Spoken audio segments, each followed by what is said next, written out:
Assalamualaikum warahmatullahi wabarakatuh. Kami dari kelompok 10 yang beranggotakan Fadel, Bella, Devi, Rodiana, Sasmita, dan Aldila akan mempresentasikan sebuah materi, yaitu materi ekonomi kelembagaan dan pertumbuhan ekonomi. Yang pertama, kita akan membahas mengenai pendekatan statis atau spesialisasi.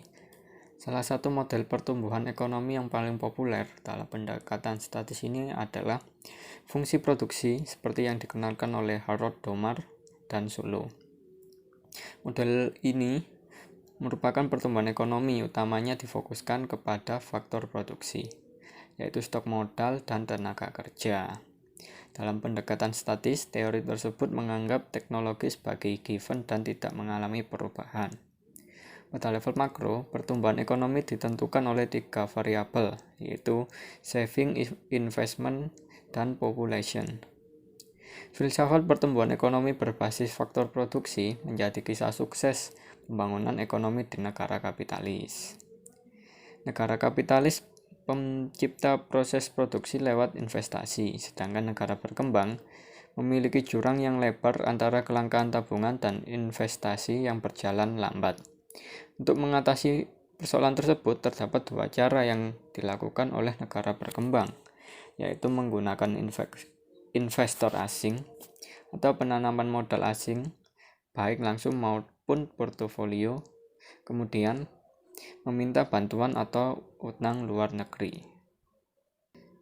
Ini merupakan bagan pertumbuhan ekonomi kaos statis, yaitu melalui yang pertama kelembagaan, kemudian biaya transaksi, penciptaan pasar, spesialisasi dan pembagian kerja, kemudian produktivitas dan kinerja ekonomi.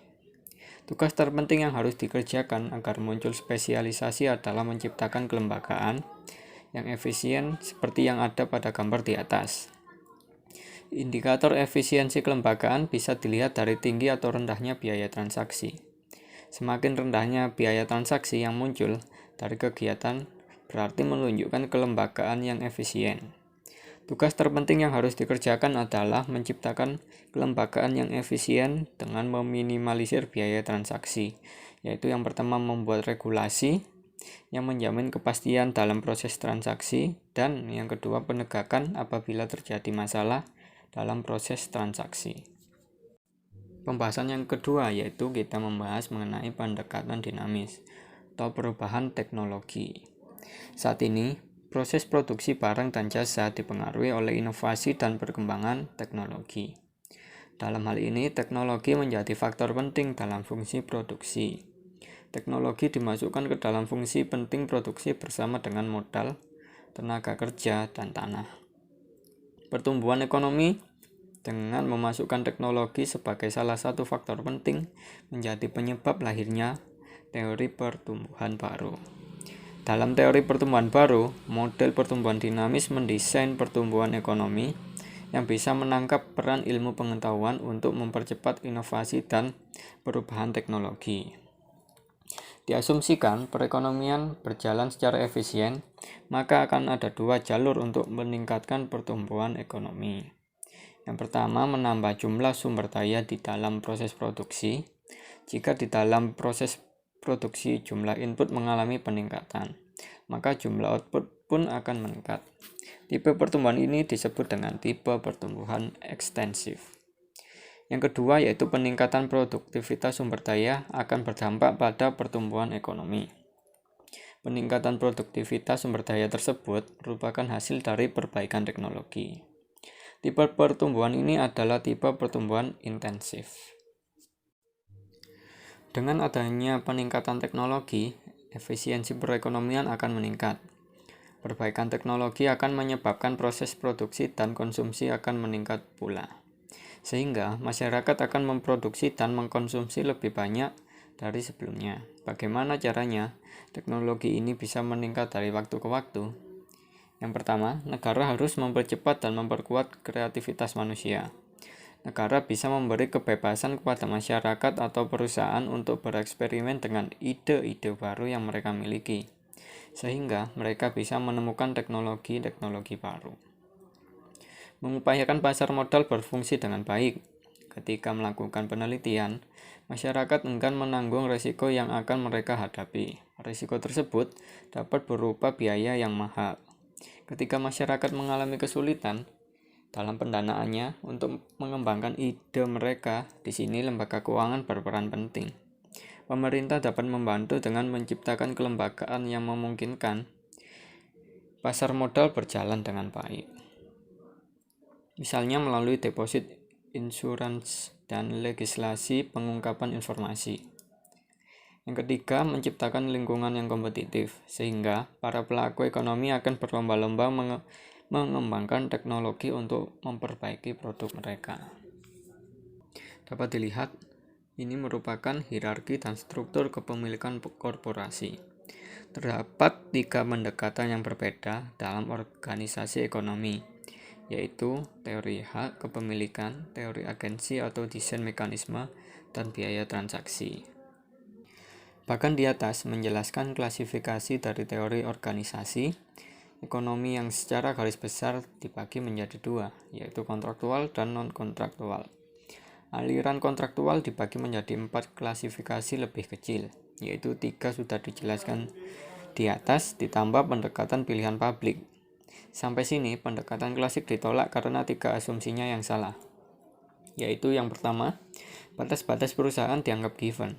Yang kedua, hak kepemilikan diasumsikan telah terdefinisikan dengan baik. Dan yang ketiga, pertikaian atau pengingkaran kontrak bisa diselesaikan dengan lancar tanpa biaya melalui pengadilan. Dalam praktik organisasi ekonomi, Heath dan Finsterbus mengidentifikasikan 4 model organisasi yang efektif untuk diterapkan, yaitu yang pertama, model birokrasi mekanik. Model ini cocok untuk produksi dengan teknologi sederhana dalam pasar yang besar yang menekankan pada produktivitas, efisiensi, dan produksi massal dengan modal yang insentif. Yang kedua, model profesional organik. Model ini cocok untuk produksi dengan teknologi kompleks dalam pasar yang kecil yang menekankan pada inovasi, kualitas produk, dan jasa yang dibutuhkan. Kemudian yang ketiga, model kerajinan tradisional. Model ini cocok untuk produksi dengan teknologi sederhana dan pasar yang kecil. Yang terakhir, yang keempat, model perpaduan organik mekanik. Model ini cocok untuk produksi dengan teknologi kompleks dan pasar yang besar, yang menekankan pada efisiensi dan inovasi, kuantitas dan kualitas, serta jasa dari beragam konsumen dan produktivitas. Kemudian kita akan membahas mengenai tata kelola perusahaan dan restrukturisasi korporasi. 3 faktor dalam tata kelola perusahaan yaitu independensi direksi, kepemilikan lembaga, dan kehadiran pemegang saham mayoritas. Independensi yang lebih besar, kepemilikan lembaga yang terbatas, dan pemegang saham yang tersebar diandaikan sebagai syarat bagi berjalannya tata kelola yang baik. Isu tata kelola korporasi sendiri muncul dalam organisasi pada 2 kondisi, yaitu ada masalah tentang agensi atau pemilik, manajer, pekerja atau konsumen, atau biaya transaksi bila masalah agensi tidak dilakukan melalui kontrak. Di dalam konteks tata kelola korporasi, salah satu isu penting adalah mekanisme untuk mengontrol manajemen. Ada beberapa mekanisme untuk mengontrol manajemen dalam tata kelola korporasi. Yang pertama, model komisaris. Pemegang saham memilih komisaris bertindak mewakili kepentingan mereka, dan badan ini sebaliknya memonitor manajemen puncak dan meratifikasi keputusan penting.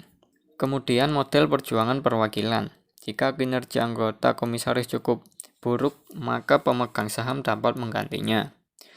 Selanjutnya model pemegang saham besar. Pemegang saham kecil memiliki sedikit insentif untuk memonitor manajemen atau meluncurkan model perjuangan perwakilan. Kemudian model pengambilan paksa. Pengambil alihan paksa pada prinsipnya merupakan mekanisme yang jauh lebih kuat untuk mendisiplinkan manajemen, karena model ini memungkinkan seorang yang berhasil dan mengidentifikasi kinerja perusahaan kurang baik akan mendapat penghargaan yang besar. Yang terakhir, model struktur keuangan. Adanya insentif yang diberikan melalui struktur keuangan korporasi, khususnya pilihan perusahaan dalam melakukan utang. Dapat dilihat, bagan tersebut menjelaskan dinamika perubahan korporasi. Intinya, jika kinerja suatu korporasi buruk, maka yang harus dilakukan adalah mengintensifkan pengawasan. Apabila masih terjadi kesalahan, maka dilakukan rekonstruksi dan mengembangkan strategi baru. Namun, jika masih tidak berhasil juga, maka akan dilakukan transformasi asumsi dan keyakinan sebagai basis nilai korporasi. Mungkin itu saja materi yang dapat kami sampaikan. Kurang lebihnya mohon maaf. Terima kasih. Assalamualaikum warahmatullahi wabarakatuh.